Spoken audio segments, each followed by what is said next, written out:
A very good morning to our expert speaker, faculties, and dear students. I hope the first and the second session was very fruitful and you have gained a very valuable knowledge from it. And now it's a turn for the third session of cybersecurity. And as we all know, passwords plays a vital role in the scenario of cyber threats.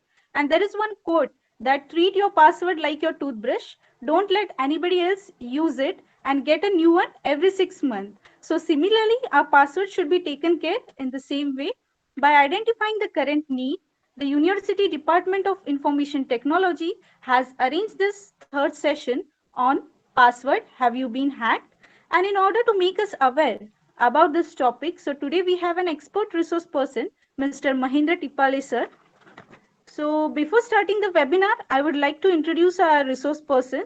So Mr. Mahendra Tipale sir did his BTech in Electronic and Communication in year 2005 from Dr. Babasaheb Ambedkar Technological University, Lonere. Further, he did his PG Diploma in Wireless and Mobile Computing. He is having a 15-year experience in the field of cybersecurity, web, big data, and telecom domain.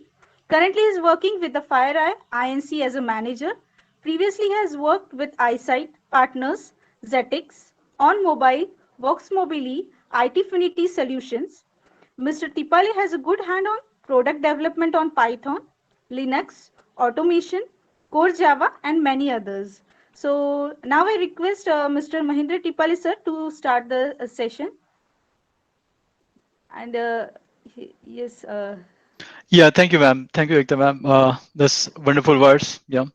Uh, I will just share my slides first.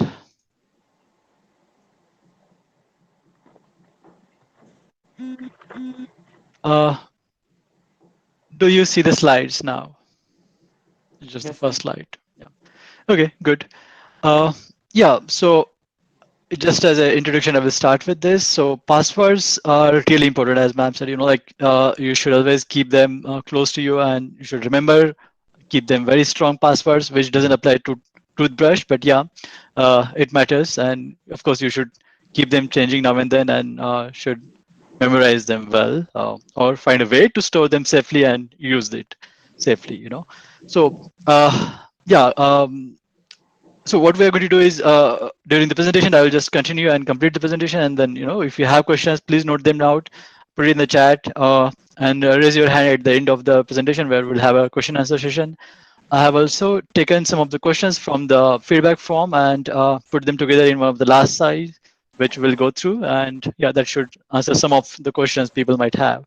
So don't worry, don't feel like you won't be addressed, your questions won't be addressed. We will take all of them at one go at the end to avoid any disturbance within a session. So yeah, that would be better, I think. Okay, let's go to the next slide. So who am I is a little bit details what Ekta ma'am said. Ekta ma'am, can you mute? Yes, sir. Yes, sir. Yeah, yes, is a little bit of noise from there. So yeah, so I mean nothing great. Yes, as usual stuff. Fine. So why passwords are important? You see a lot of breaches are happening across the world.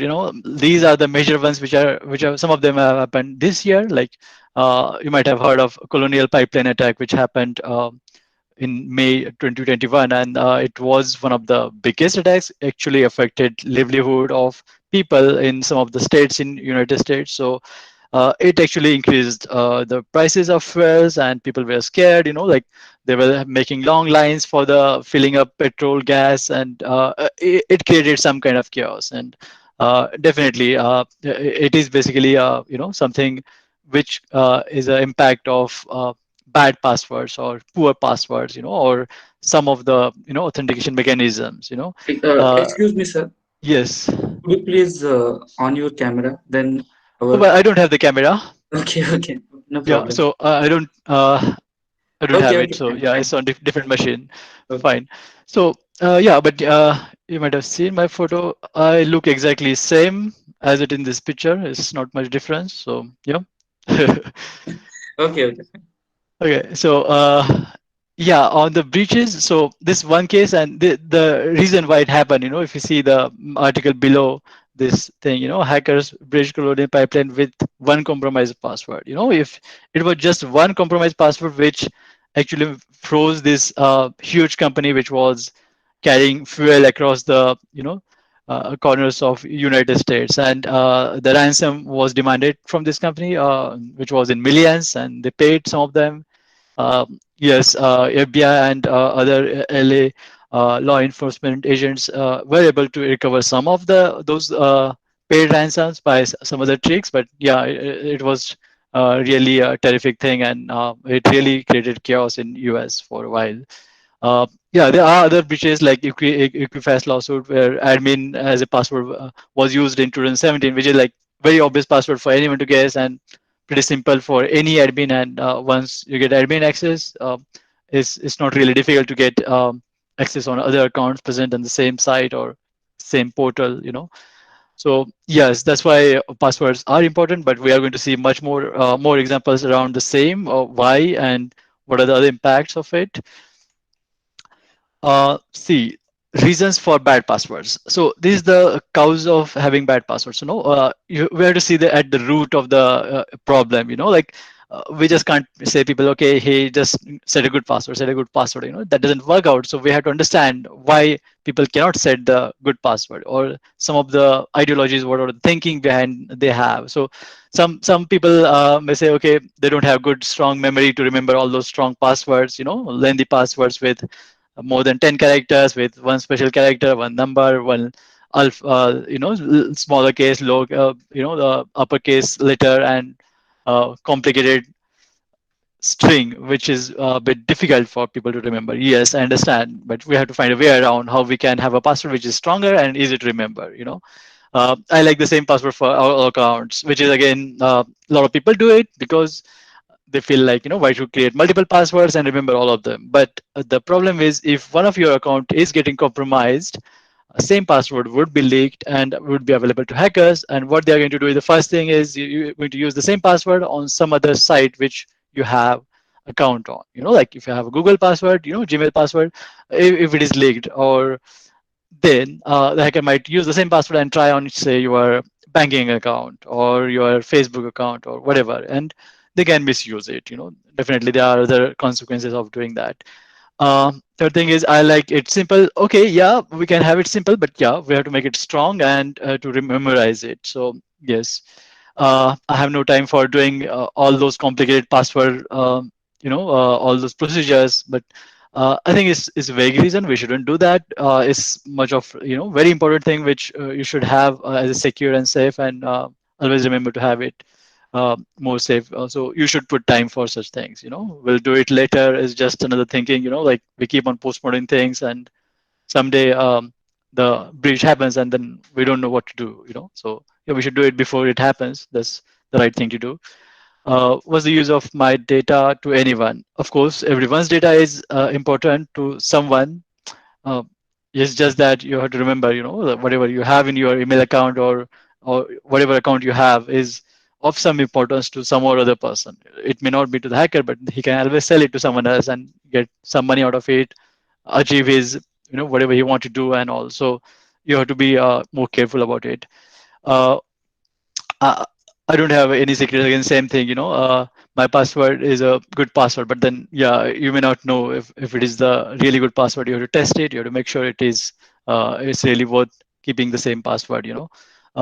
My girlfriend or boyfriend name is good enough. Well, a lot of people do have that spouse's name, or their close friends, best friends name as a password, but then that's a really bad idea. And sometimes people know who's best friend of who by looking at Facebook chats and all. And I mean, it's pretty easy to guess sometimes, and even on a lot of social medias, people define relationships. So yeah, someone knows whose spouse is, and they can always try those letters around. Like their date of birth, their numbers, like whatever phone number and stuff like that. So most common things to use.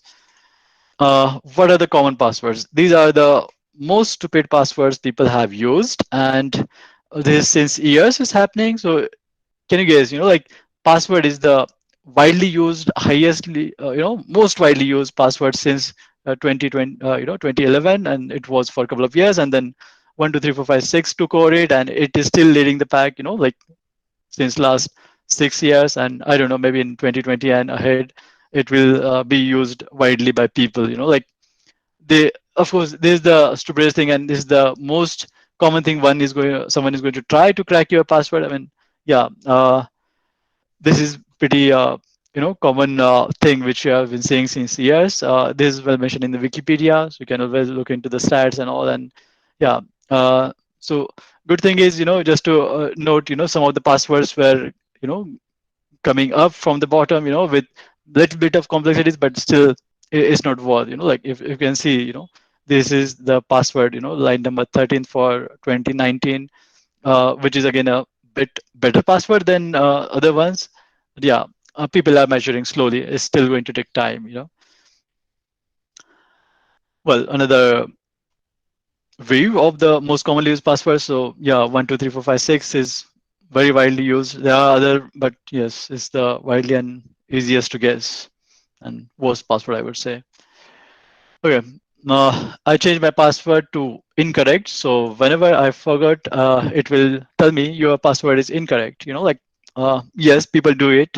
So don't set stupid passwords like this. Like don't set it like welcome or incorrect or what's your name, or don't put even the hint, because hints do work, and sometimes hint also helps someone else who's trying to get the access on your account. So yeah, well, your password is too weak. So that's what people get to do when they are frustrated, and then yeah, they throw up the PC and say, okay, I'm done with this. I don't want to set the password anymore. And that's why people like to have simple things or weaker things, but yeah, we should avoid it. Let's look at most common passwords from the breach, which were found, and they did some analysis on what kind of passwords people have been using. So, yeah, just some facts, random facts, just nothing specific to anyone, but just for awareness. 7% of passwords contains curse words. Summer and May are the favorite choices for the season, or to have it in your password. Ice, tea tops, food items are typically people are using. They are widely used. Ice is, I don't know why, but people really love to have these kind of simple words in their password, and they are not really helping to make the password any stronger. So we should definitely avoid such things. Yeah, 30% reuse the password for email company. Keep the password in Excel sheet. That's like stupid thing to do. We shouldn't keep any of those credentials in such a widely used tool, which is pretty open to read and well, is easy to share and access by anyone. So yeah, 66% people use one or two passwords. They hate to basically remember multiple passwords. They just reuse the same password at multiple places. Girls are twice likely to share password than boys. I mean, is the stats, and I don't know how they come up with, but it's a bit of more gender specific. But yeah, it also depends on how much people start trusting on someone else or strangers and share details. We shouldn't do it, just to be clear on that.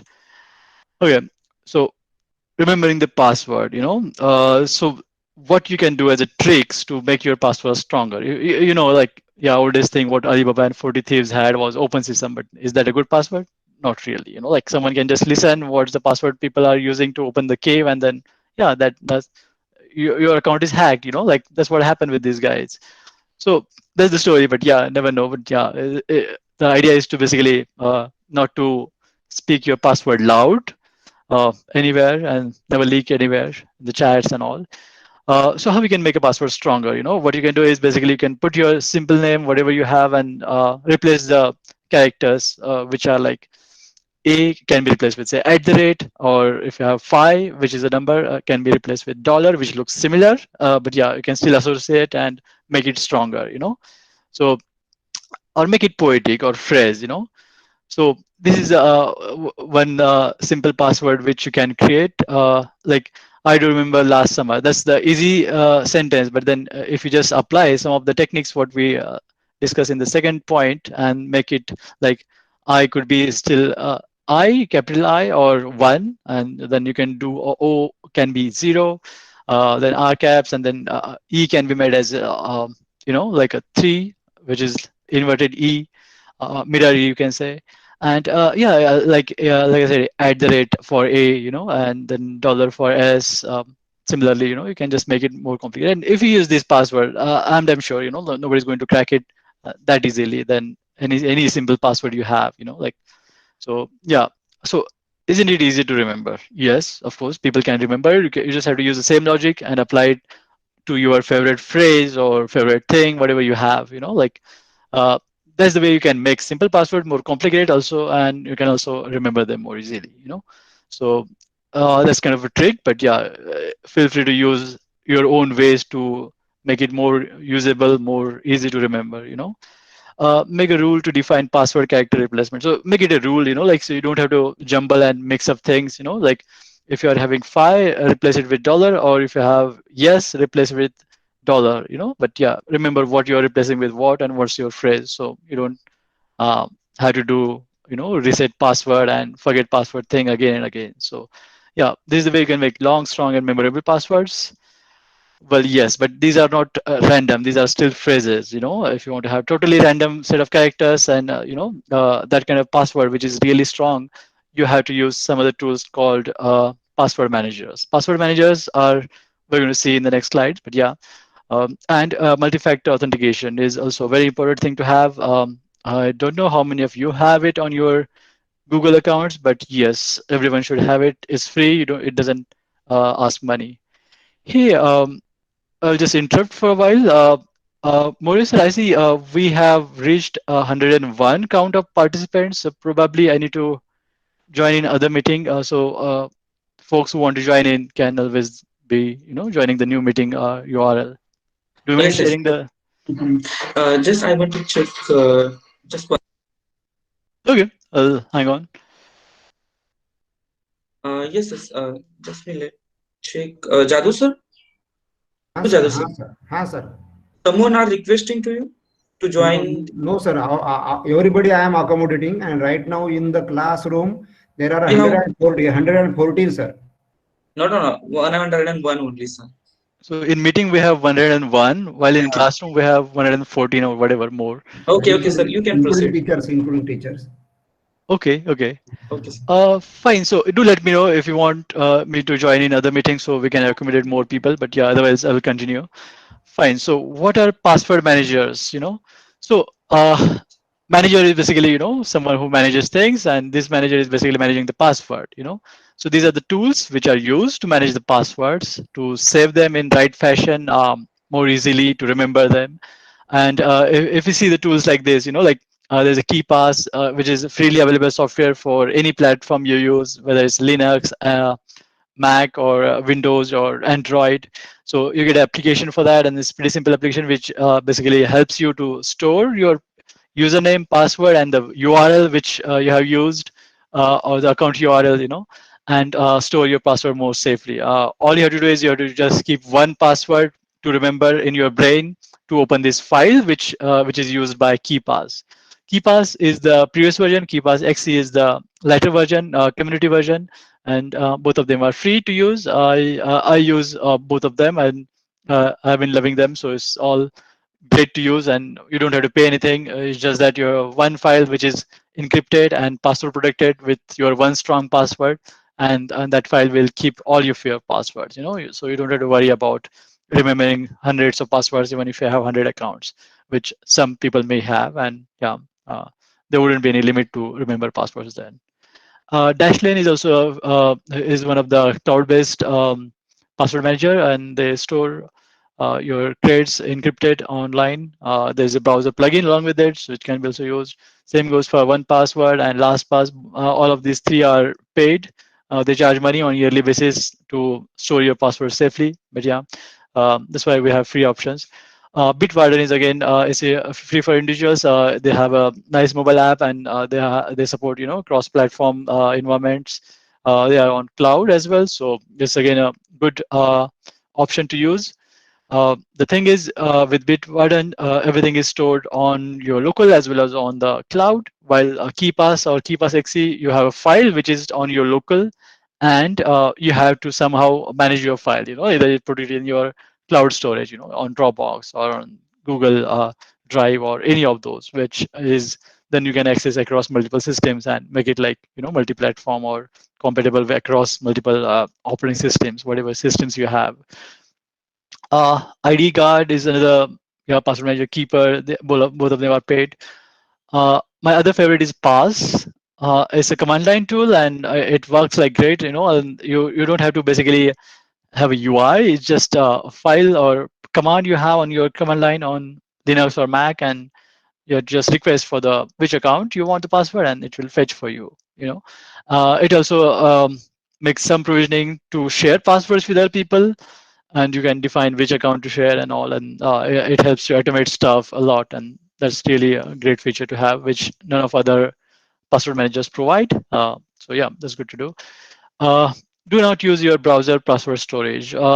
See, all of your plugins you're using on your browser, all of the extensions on browser, some of them do give you a warning that, hey, this plugin is going to have access on your data, which you are browsing, URLs you're browsing, history or having on, local system or whatever the browser history or browser data is. uh, yeah, some of these plugins are really fishy. I don't know how much Google or other uh, app or extension or browser extension store manager manages these things, and how much they verify it. But yeah, there have been cases where there is a privacy breach, or there is a lot of credential breaches happening due to these plugins, and yeah, that makes sense to avoid any storing of password or form information within browser's default password manager, which is really not a good place to keep your passwords. MFA is basically multi-factor authentication.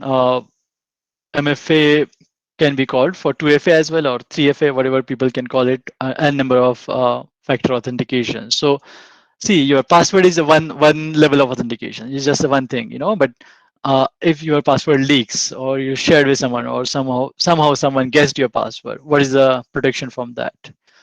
For that, we have 2FA, or multi-factor. So uh, Google provides it. Lots of well-known leading tech companies, whoever has the accounts and all, they provide a way to have a 2FA.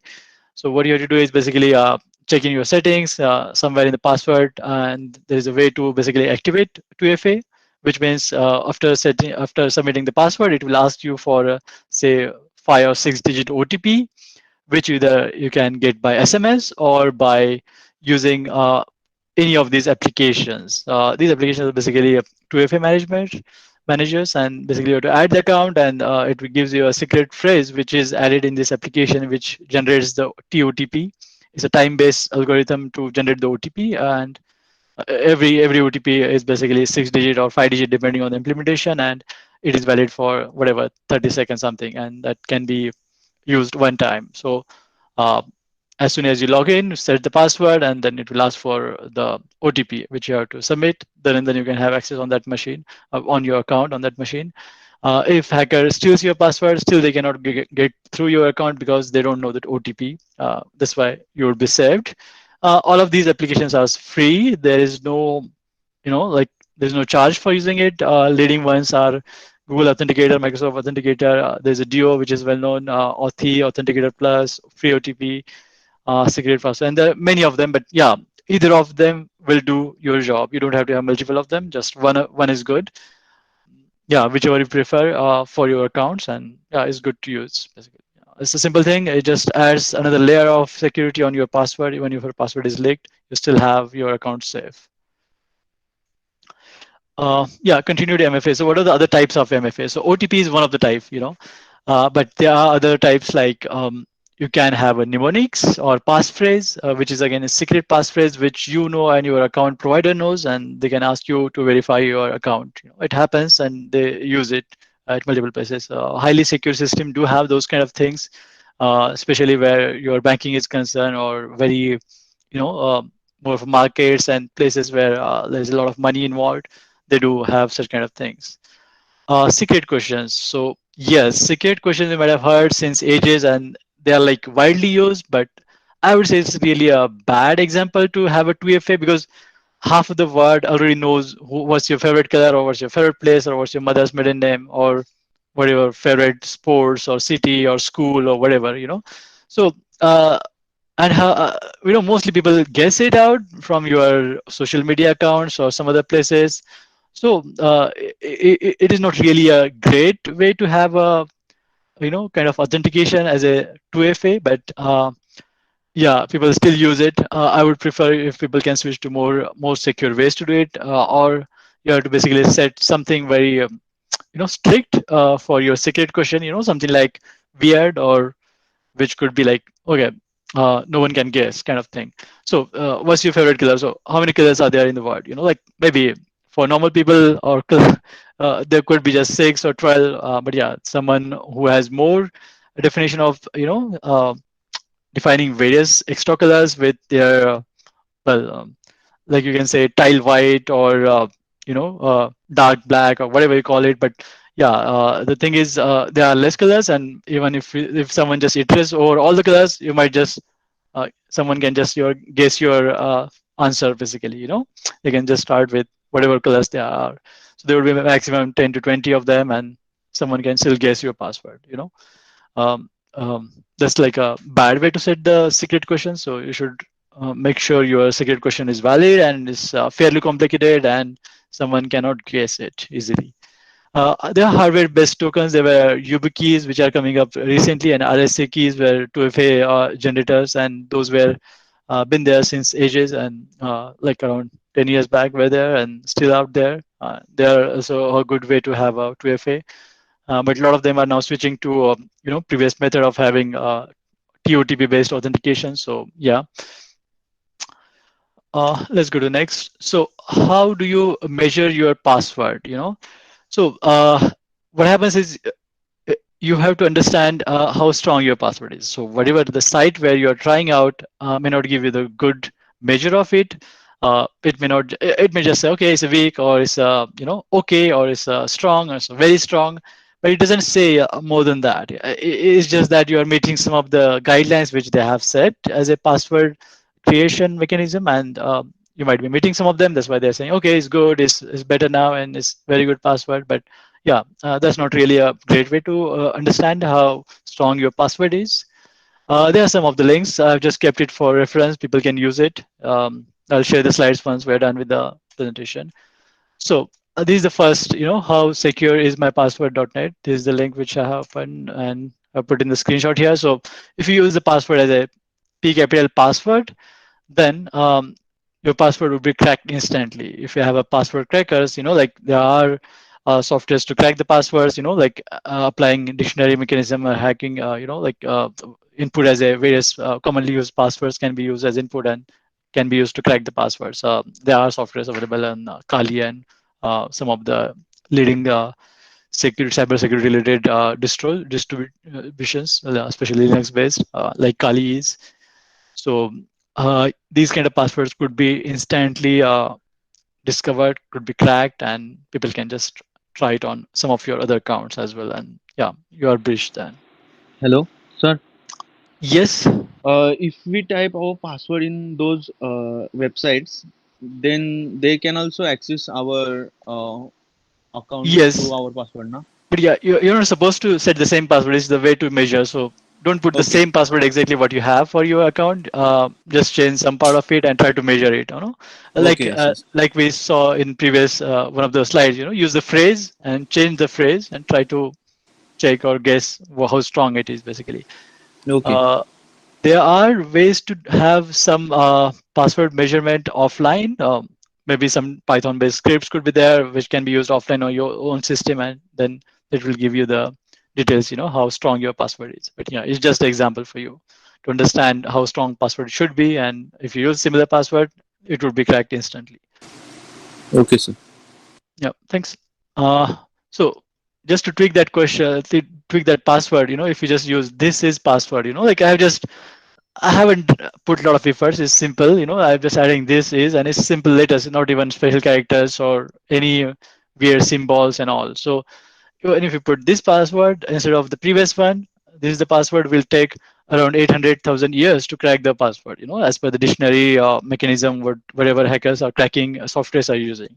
So it is fairly stronger than the previous one. And all the efforts you have to do is just append or, add some prefix, which is simple, commonly used letters, but that helps a lot, So yeah, you have to basically think out and put your phrase, put your poem, sentence, dialogue, whatever you have, or names, and create a more complex password. Yeah, I would recommend to put some of the uh, numbers as well as special characters, but yeah, just for the example. Check if you got hacked. So yeah, till now we have seen, what is the importance of password, how strong your password should be, how to create the stronger password, how to store the passwords. But what if your account is already hacked and some of your credentials are still lying online on some of the databases, credential databases, which are available online? In that case, what you have to do is basically first thing you should do is always change the password what you have, apply 2FA on your account, and go ahead and go click on these sites, and you will be. This is one of the famous site run by Troy Hunt. This guy basically collects all the credentials dump online, and he structures them, makes them index them, and makes it available for searching. And if you register on this account, you would be basically getting notified whenever your email ID pops up in his database in the new breach collection. So yeah, that's really a good service to use. It's free. It doesn't require any money, and this service is in turn used by Firefox Monitor as well. So there's in Firefox there is a Firefox Monitor utility service which basically checks your email ID is found in HIBP database, and yeah, it will basically notify you and will warn you, hey, your email ID or credentials were found in recent breach and so breach, and yeah, please visit the site and fix the credentials, change it, or whatever, like, yeah, follow the best guidelines and do it. So I would recommend Have I Been Pawned. But yeah, it's not the only site, but there are other like Breach Alarm and Dhash. These are the ones followed the suit of what Have I Been Pawned had created, and created similar services from different sources or some of the common ones. But it's really, there are like alternatives to using this one. All of them are free. It isn't required for normal users. Notification is all free. You don't need money for that. And yeah, my password, my PWD is one of them, and Have I Been Sold app is another app or service which does the similar thing. So you can understand by URL, like, yeah, if is equivalent to Have I Been Pawned. If your password is leaked, it means Have I Been Sold, So yeah, it's as good as being sold because your data is getting sold. Basically, someone is misusing it or selling it somewhere. There is a profiler, there's a hashcat, there's a password checkup, leak check, breach directory. I don't know. I haven't used last 4 or 5 of them, but I did found them online, and I trust the first one. Now this is kind of funded by Microsoft and is in better hands. It is well funded, so yeah, you can have a bit trust on that. So it's good to use. But yeah, feel free to explore all of the other services as well. No worries. Fine. So this is how you can know if you get hacked. So this is something you should basically one of the thing which you should do for your most commonly used email address. Be vigilant about your passwords, your credentials. So yeah, enable 2FA on all your social media accounts. So all of these social media services do provide 2FA facility, like Facebook or LinkedIn or Google or whatever, all of these services, widely used services do have 2FA in settings. You just have to go and check in there, find the setting and enable it, and set it in your 2FA authentication application on your mobile. And yeah, there you go. And even if your password is leaked, it will not breach your data basically.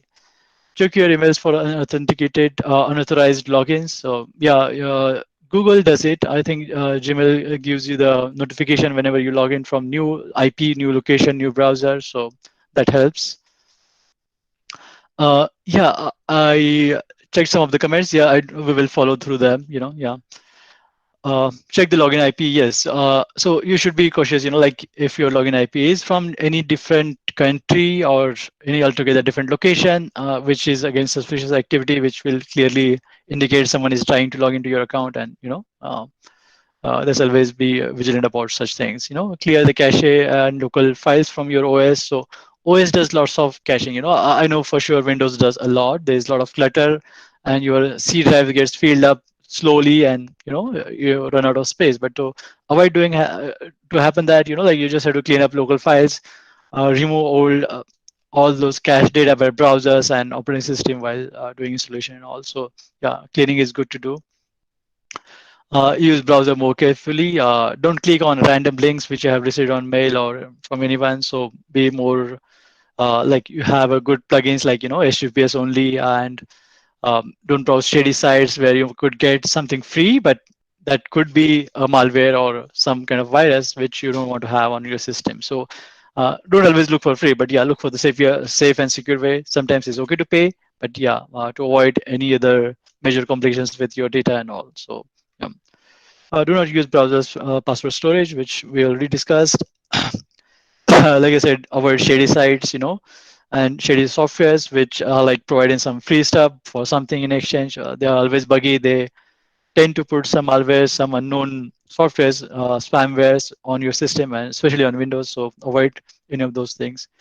Reboot the machine sometime. Like a lot of people are more reluctant to reboot the things. Well, in case of Microsoft Windows, they force you to reboot whenever there is update. But yeah, for Linux and Mac, people are really lazy to reboot it. But yeah, it's always advisable to reboot once in a while and check your system. It cleans up some of the cached files and /gmp on Linux. So yeah, good to do.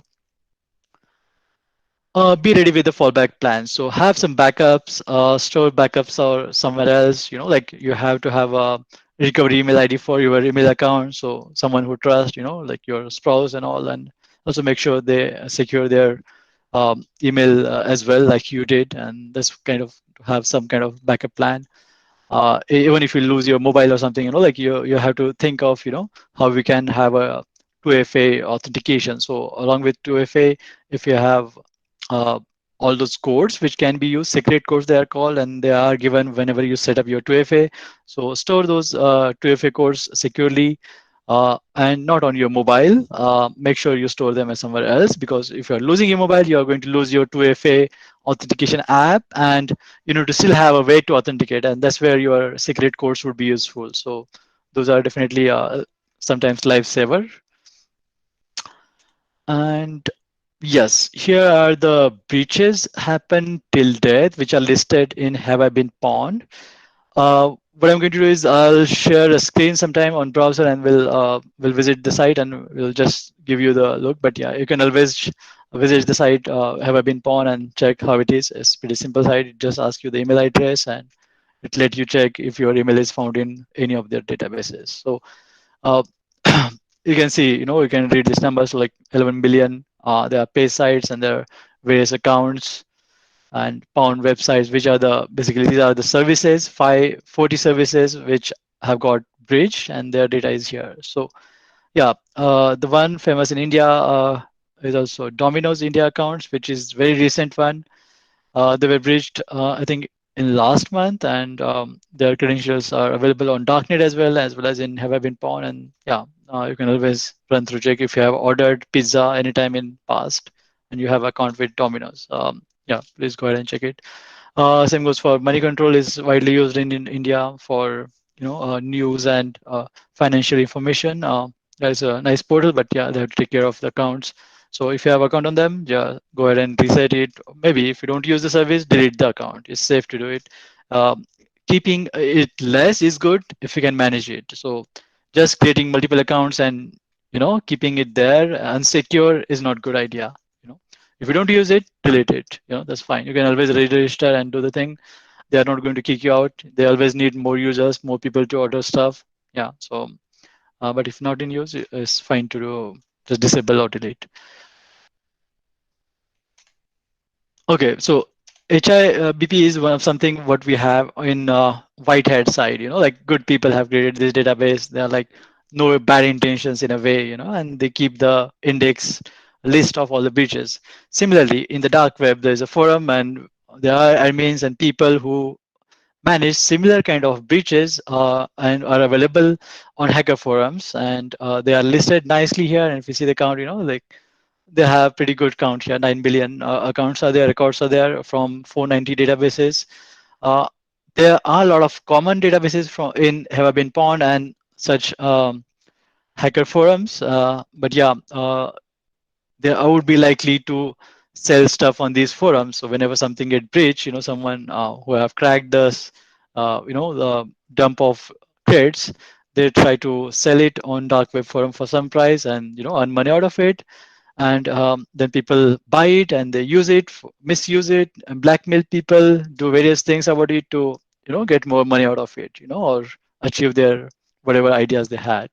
So one of the famous one happened a few years back was adult friend finder database, which was widely used mostly in America for finding friends, adult friends, and that had a huge breach, and that led to severe complications, and a lot of suicides happened due to the same because of blackmailing and all the shady things happening due to result of this breach. Yeah, it's just one example, but yeah, there are plenty of such examples. People get blackmailed if your accounts have some seriously private data, and if hacker want to leak it or just try to blackmail and get more money. Yeah, it happens. So that's why we have to be always vigilant, be careful about what you have in your accounts, and how you make sure you keep it secure. Yeah, these are the ones maybe familiar to you, and these are all from India. So Domino's is the recent one which we discussed, and I don't know why Domino's couldn't maintain it securely. I also noticed that the Domino's a lot of times, if you order something, like they keep bothering you, ask you, hey, what's your mobile number, what's your mail ID, what's your date of birth? I mean, they don't need to know. You're just giving money, like, and you're going to get a pizza to eat. I mean, there's nothing else to transact with. They don't need your mobile number, they don't need your email address or anything else. So all they need is money, and in exchange you should get the pizza to eat. That's it. But yeah, they create the account, they maintain, they observe how frequently you visit, which pizza you ordered last time, how many of them, what are the other add-ons you took, and yeah, eventually. But that's the analytics part they do. But yeah, they have to also make sure they are keeping it secure, and they are avoiding any of these things. So yes, so try to share minimum information wherever required. Only share things which are required by any of those services. If Domino's doesn't need to know your whatever secret thing, don't share with them. You don't need to, even mobile number or whatever you feel like not sharing. It's okay. Deal is straightforward. You get give money, get pizza, basically. Yeah. So yeah, they acknowledge the breach later on once the data was selling on dark web, and yeah, that's when it happened. But yeah, they weren't vigilant enough to take care of it much before. Another famous was Air India data, and this is a huge one. This is a 4.5 million people, and this is since like many years back. So all of the people who travel to Air India, their full name, addresses, some of the credentials were there. So yeah, private information, PII stuff is always there with any air travel. So was another breach happened this year. There was a Zomato breach happened a couple of years back, and yeah, if you know Zomato well, a lot of people might have already used it. So yeah, hacks happen. People still ignore it. Still keep on using it. Yeah, we just need to be more careful about keeping those accounts secure. If they don't have 2FA, maybe use very strong password. Keep on changing your password now and then for such services where there is no 2FA available. So that's always recommended. Let's move. And some more. There are some more breaches happened, and yeah, they are all listed somewhere in the dark web or on HI have been pawned. So yeah, an academy. These are well-known names. You must have heard most of them. I know. So yeah, Big Basket is well-known. One of the famous leading actor was advertising for them. Just Pay. I don't know Just Pay, but yeah, they were like, of course, payment related. So police exam database for some, 500K candidates attending it. Trading platform of stocks, CAT applicants. So these are the students basically applying for CAT, MBA entrance exam. Just Dial is well known. SBI, who doesn't know SBI? healthcare records, healthcare records for 6.8 million Indian citizens. So these are, well, in India, people really don't care about healthcare records, but yes, sometimes it's crucial. It could lead to hazardous things which you don't know by leaking someone's medical history, and yeah, someone really want to have it as private because it's not really good to show such kind of things. COVID patient details, yeah, those were also available. Happened few months back. So these are the references. I'll let you read them. Nothing specific about references. These are basically things which you can browse and check to further enrich your knowledge on password or cybersecurity.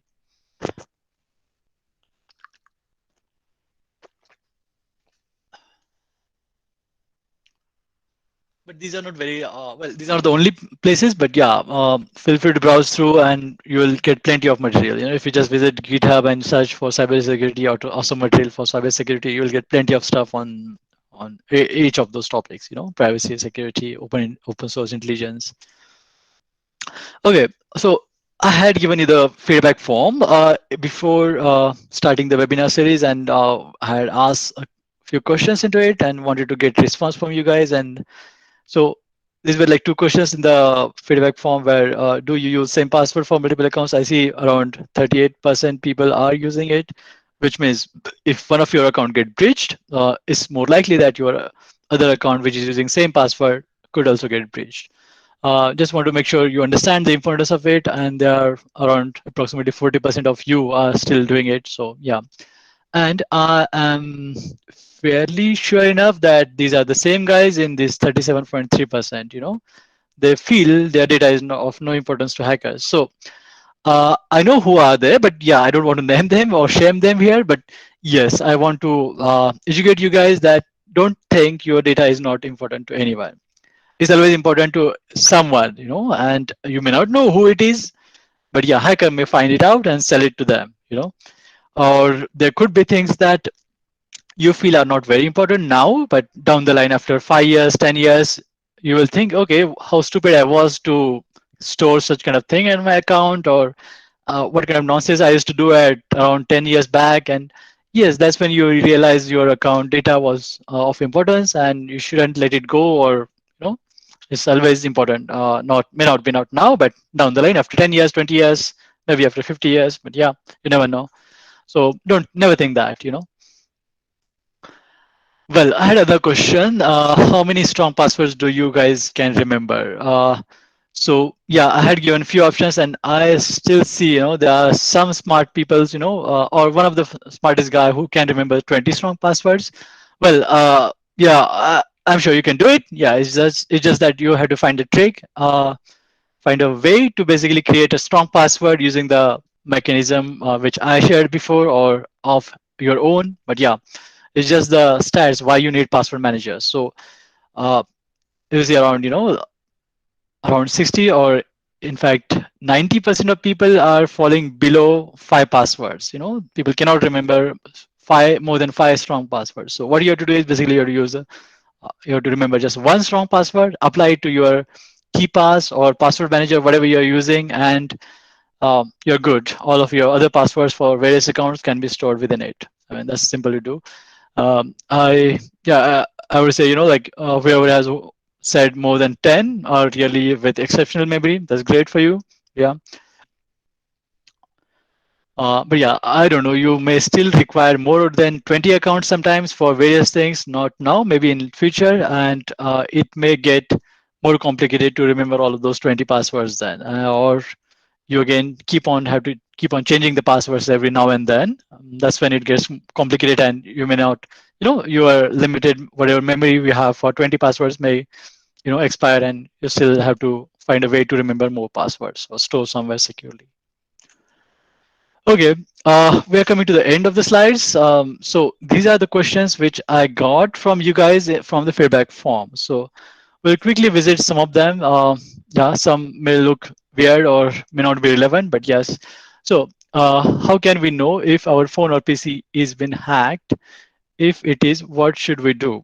So if you are seeing weird stuff happening on your laptop or machine or your phone, if you are sending weird messages to random people in your phone, like it happens a lot of spams you get from other people on WhatsApp or on other chat messengers like Skype and whatever chat messengers you have used. But yeah, those are basically spamming softwares which are on your phone. Some of the applications do it, some malwares do it. So yeah, anything which is happening out of your control on your device is basically indication of something bad happening with your PC or mobile.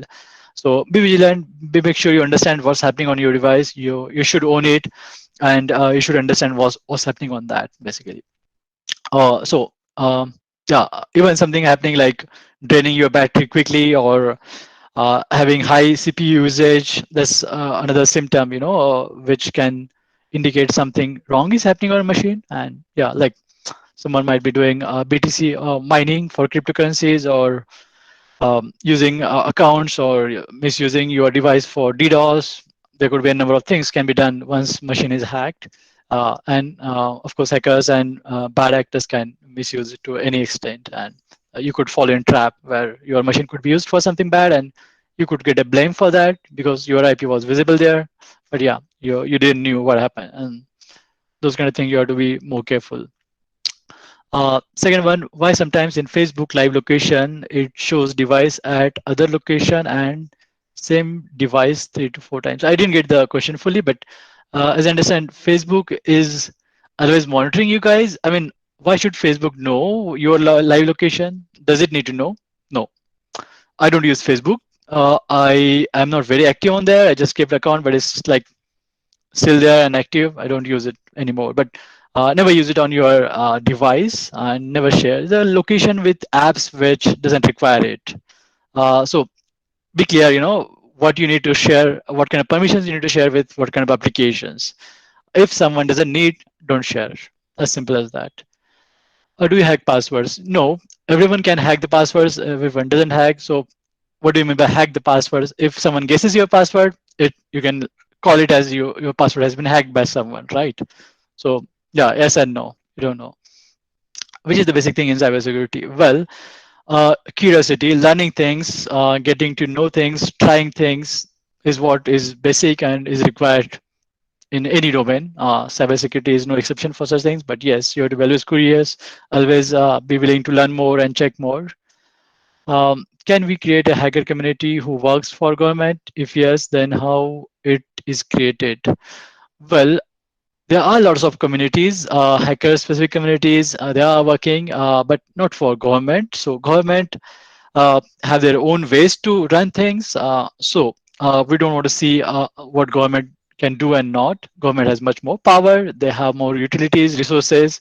We as individuals or group of hackers community may not be able to do the same thing as government can do because they are more powerful, more resources are available with them. So yes, we'll let them do it in the right way. And yeah, if you want to do, you have to join forces with them.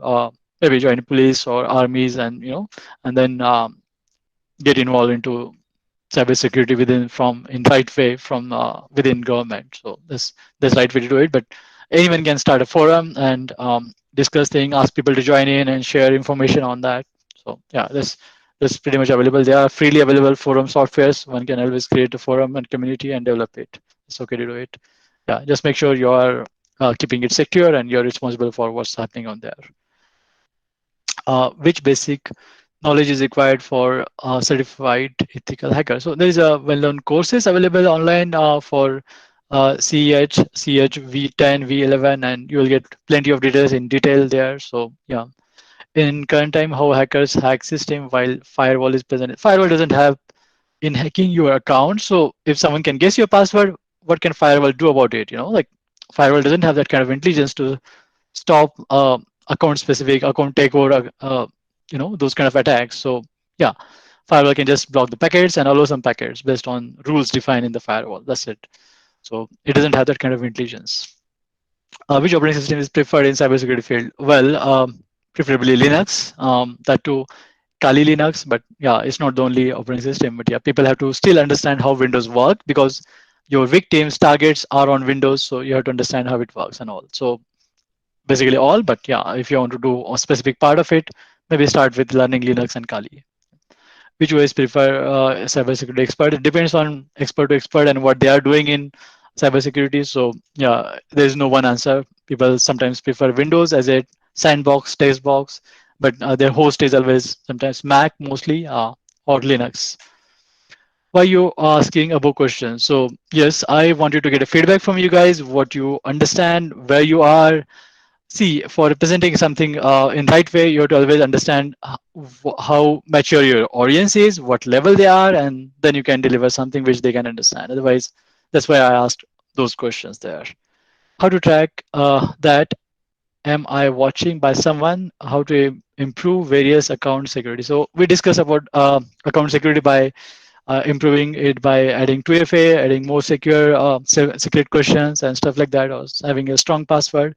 That answers your second part. For first part, well, how we can track am I watched by someone? So is it by line of sight in person or on your mobile or by some other way? So if someone is watching on your mobile, your activities via mobile, then you have to check your mobile for any malwares, any unknown applications which you don't need, and that might be having unknown permissions which that doesn't require.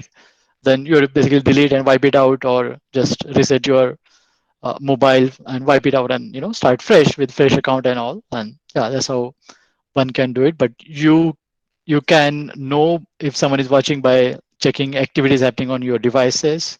Yeah, make sure you cover your cameras when you're not required. All of those things on safety are always recommended. Yeah, if you have a malware present, it's likely that someone was watching you or trying to use your device for misuse. The privacy policies that are used by WhatsApp, Facebook, Google, etc. Is that safe? Well, all of them have the privacy policy, and they are very lengthy. I doubt anyone can practically read each and every word out of it, but there are public companies which are trying to solve this problem by changing or making that privacy policy more readable, more understandable, usable for readers, and that's something is going to help. But yeah, in terms of safe, they would be providing you free services, and in exchange, they are going to get something out of it. So if you're using something free, expect they are going to watching something and going to get something out of it. Like Google and Facebook, of course, they want to understand your patterns, what kind of interest you have, and based on then things they will sell to you and show in the ad. That's the business they are into. So yeah. Okay, thank you very much. We will now run through all the questions from chat. So very first question by Ganesh Devre was, which are the beginner level projects for ML? We are not discussing ML, but if you want to learn more on beginner level projects for ML, would be you can start with NLP, natural language processing, which is something is very basic and good to start with. It doesn't require a lot of technical language, but yeah, of course, you have to know Python at least, and you can then install plugins like you can install Anaconda. You get Python, Jupyter, and other most required plugins for ML AI with it, and that's good to start. And then pick a small project on NLP like Twitter data analysis for sentiment to get NLP scores on that, and that kind of thing would be good to start with. Yes, Nanda recommended, like, yeah, please can you show have I been pawned or others? So I can show you have I been pawned, just that I have to share a window. Just give me a second.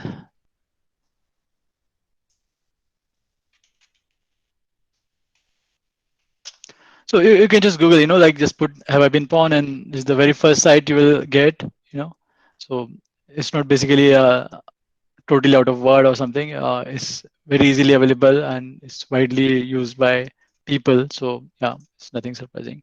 So we'll just share my screen and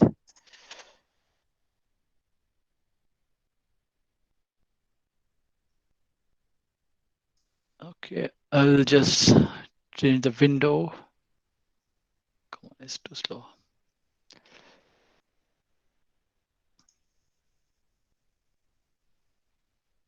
Okay, you should be able to see the new screen now from the browser. This is the website which I mentioned, Have I Been Pawned? what you can provide is your phone number in international format. That's good to have monitoring phone numbers because a lot of these accounts are based on your phone number. Yes, and or your email address. So whatever widely used email address which you have used for multiple account creation, put that here, and then yes, you can just click on hit on this, and you will get a list of places where your account was hacked or found in these breaches, basically. So yeah, for example, if you have a very fresh account or email address, then you may not find anything out here. So if I just try for my, so I know if I use this debug ID, I haven't created any of account using this mail ID. So yeah, I know for sure that it won't be found in this any of these databases, bridge databases. So yeah, because this is very fresh account and yeah, I haven't used. But yeah, if I try with my very old email addresses, yeah, I do find some places where it was present for creating accounts, and I have gone ahead and either deleted those accounts from those services, or reset the password, added 2FA or something, and those passwords are not used anymore. Thanks, Nanda, for suggesting it. Yes, definitely it makes sense for people to see how it works and what kind of details are. So you can always read through these details, like you can search the domain or who have been pawned, passwords, APIs. They have the APIs on all the. And it's really good site by good person. Yeah, it's all on positive cows. They are not using it for any other thing. Fine. How to start with bug bounty challenges? So you have to first understand what are the questions or challenges available in bug bounty. You have to first see or just try with simple CTF. CTFs are good to start with, and that's how you can then learn more things. Like just join some of the CTFs. Like easy ones maybe. Where the scope, you understand something, and just Google and search and try to crack those CTFs. And once you are able to do it, then you can jump into bug bounty. Bug bounties are basically more defined ways to find errors, API issues in APIs or UIs, whatever are exposed by various services, and they are paid. So yeah, first approach, you have to understand how these things work. So maybe CTF would be good to start, and slowly learn how to basically understand what are the bugs, and then you can reach about to start doing it in bug bounty. That's fine. You can directly check out website.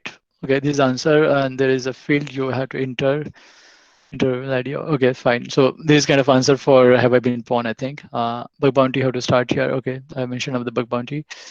I think then also answered about bug bounty, and those are good links to check on. Yes, yeah, there's a responsible disclosure guidelines. Those are very important. If you don't follow them, you could run into serious consequences. So avoid. You have to be more mindful, more tightly approached for these things. So yeah, don't take it lightly if you're going for bug bounty. Yeah, make sure you follow the process.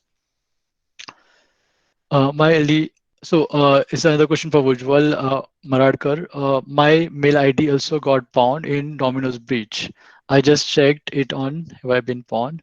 What should I do? So what you can do is basically, yeah, like next Dishant has answered, okay, change the password. That's the only thing what you can do.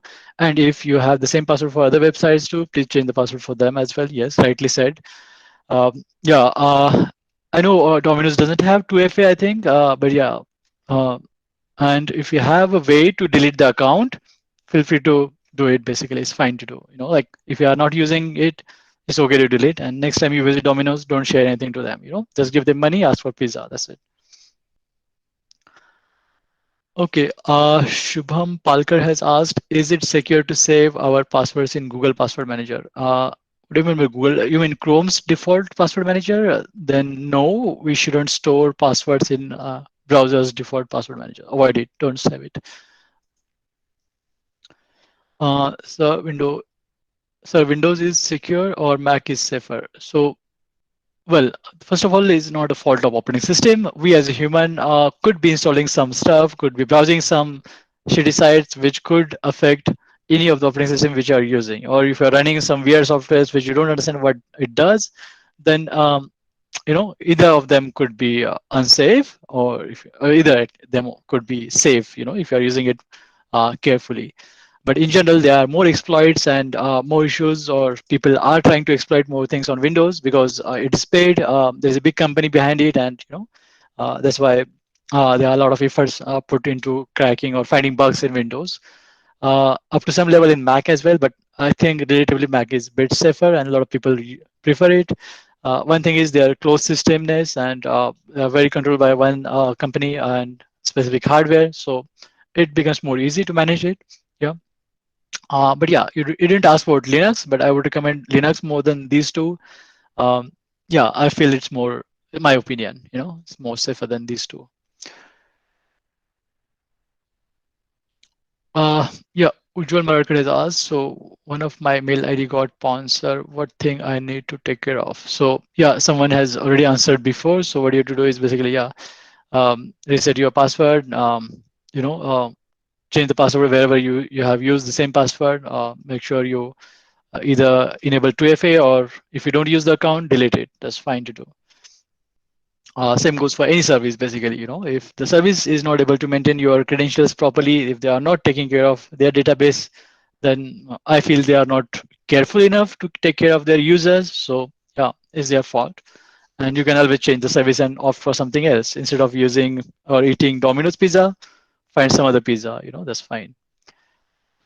Dishant has asked, can you give some insight how hacking works in background, and can someone hack your social media profile by knowing your email address or username, and how this is done? Well, see, what is hacking? If someone is cracking or hacking your account, which means someone knows your password. So guessing password could be called as hacking, as simple as that. What someone can do to guess your password or to find the password. So there are services, cracking services, which can be used to apply the username and password on these services, some of these services, and could be, if there is a dictionary attack or there is a password guessing attack, if someone is retrying it, someone could just guess it out of 10 passwords what your password is. So yeah, it could get hacked. But not specifically just knowing the email ID or username, but people can know few things about you if someone knows your phone number or email address or username, because some of the settings which you have in, say, Facebook or WhatsApp or any of these services might be leaking some data or might be exposing some things which you might have not tweaked well in the settings. So yeah, like you allow worldwide everyone to see your profile picture or your whatever friends details and stuff like that. So that could be uh, you know someone can misuse that kind of permission availability globally. So yeah, make sure you secure your social media accounts. Next question is by Amit Patne. Password managers have all our passwords, but what if they change their privacy policy, or their server got hacked? Is there any better way? So there are multiple types of password managers. We talked about some of them where you know cloud-based, where they are storing passwords on cloud or server. That's the case when they could change the policy and their servers could get hacked. It happened with a couple of those services, but yeah, what I'm recommended is use your local password storage file, like with KeePass XC or KeePass. They totally work offline. They don't store anything on cloud. They don't have the cloud server. It's just a standalone software. It's open source software, freely available. So they are not going to change any policies in future. They are defined what license they are going to sell with. They don't sell. In fact, it's a community driven thing. So, and they don't have server basically to store your password. So you are safe to use those kind of things. It's your choice basically. Yeah, there are always pros and cons with some or other. You have to choose out of them. So yeah, that's one of the better ways to do it. Aniket Uzgare has asked, okay, WhatsApp recently changed their privacy policy and it got viral everywhere. People are panicked about these policies. But is it a new concern? I heard these companies already had access for all our information. It's just they made it public, but they were doing this stuff from long time. Is it true? Well, I don't work in WhatsApp or Facebook, so I don't know what they were doing since before, but their business is into ad, so they are selling ads. So they have to understand what kind of interest you have in specific domains. So say you have an interest in hacking, so they may show you an ad to do um, CES certification, as simple as that. They may show you an ad to buy a new fancy computer or laptop, those kind of things based on your interest. So is their business. They have their policies defined in Facebook, and they would be knowing some of details, using details, profile stuff for their analysis, as they have mentioned in the policies. So it's really difficult to reach, check each and every point in your policy provided by these services. But yeah, if you don't really need it, if you find good alternatives, move on. You don't have to stick with one thing. That's totally fine to you. So there are alternatives for WhatsApp. Even WhatsApp founder himself said, okay, he prefers using Signal instead of WhatsApp for communication with his friends and all. So Signal is very good alternative, which is what I would recommend if you guys want to move to different platform for messaging, chatting, and don't want anyone to scoop your messages, details, what you're sharing and all. Then you can move from WhatsApp to Signal. These are the option Telegram. Both of them are separate companies, open source. The code is open source and is available for checking and is trusted by most of the security professionals. As per Signal is concerned, yes. I'm not so sure about Telegram, but yes, Signal for sure I can trust.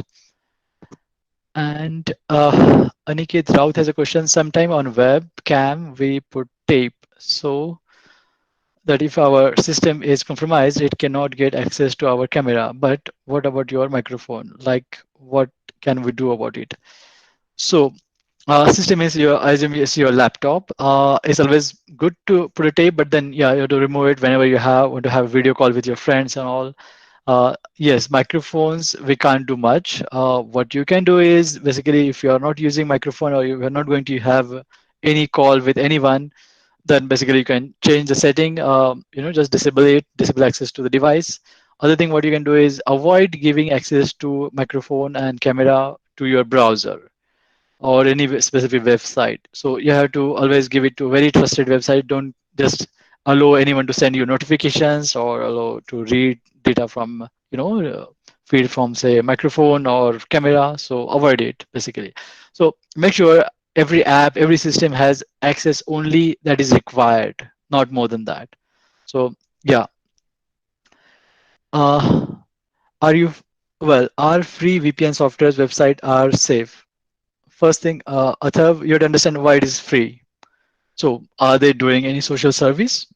I guess no. They might be using data some other way.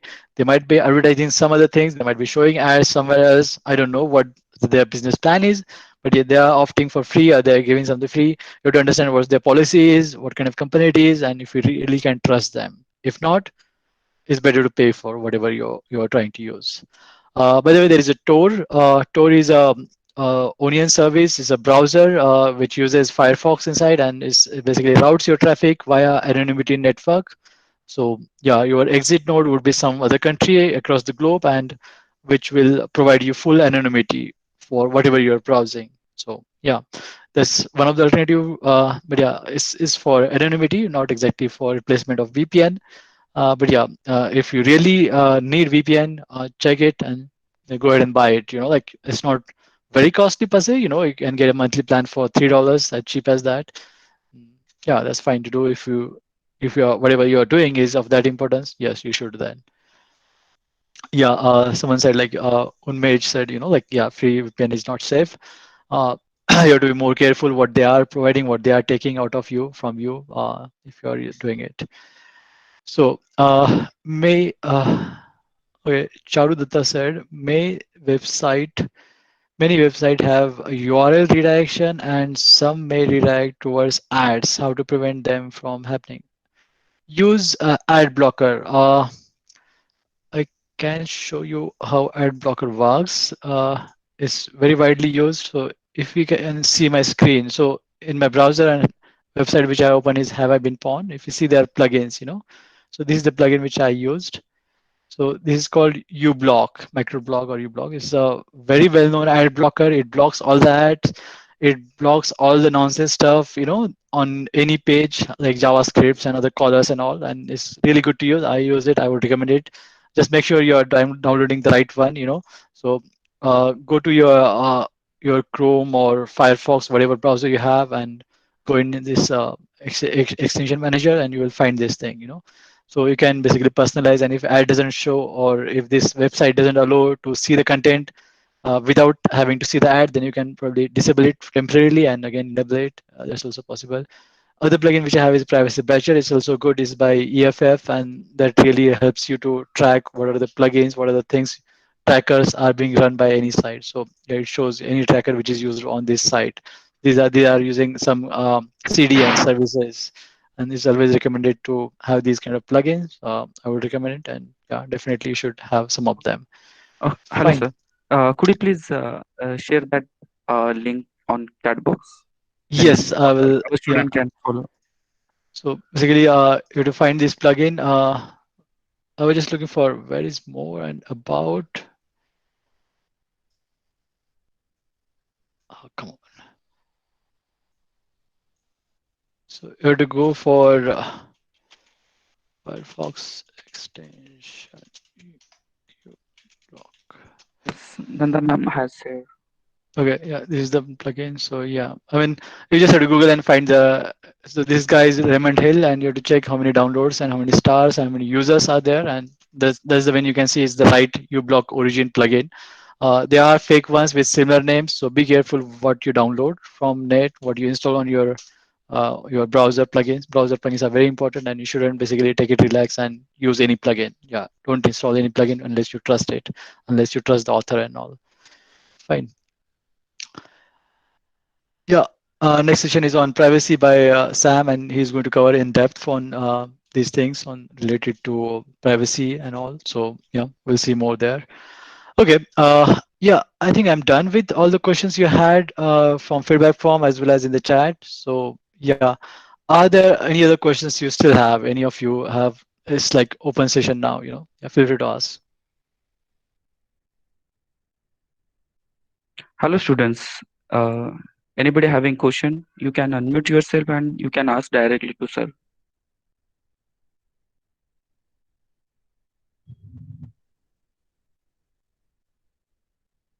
I think so.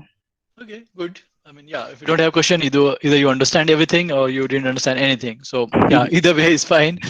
Feel free to reach out to me even in future if you have anything. Still, I know many things. Oh, Yeah, thanks. It's good you learned something and you enjoyed the session. You're welcome. Thanks everyone for joining the session. Yeah, it's really good. People are learning, getting aware about things because awareness is everything in cybersecurity, and that's what we need to do. We need to spread more awareness, and people will slowly learn what is good and bad.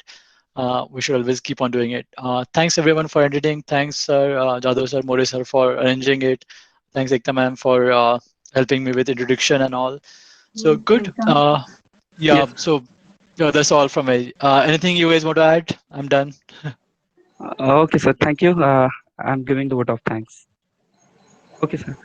So on behalf of department, sir, information technology, I extend really a heartily vote of thanks to our speaker, Mr. Mahendra sir, who has given us his precious time from his busy schedules. I'm sure this webinar is definitely going to add a value in our professional as well as in our day-to-day life, how we can manage the or set the password during the searching or during the during the anything that in the internet. So thank you, sir. And now I would like to thank to our HOD sir, Dr. SR Sudha sir, and also our senior faculty, Dr. Jadhav sir, because of their concern, support and consistent support. Sorry, consistent support. We could successfully conduct this webinar session. And further, also I would like to thank to coordinator Professor Sapna Buffet ma'am and Professor Ekta ma'am. And again, I'm thankful to all the faculty members and students and for participating in this webinar session. And also, uh, I'm thankful to our Debatu alumni who are taking this initiative to conduct the cybersecurity webinars series for students and also our university. So thank you, sir. So we will meet soon on the next session of privacy by of Sam sir or Sam Verghese sir. So till then, stay safe, stay happy. Thank you. Yeah, great. Thanks everyone. I'll be sharing the slides soon. Yeah, we'll see you in your classroom. Thanks. Bye bye. Thank you, sir. Bye bye.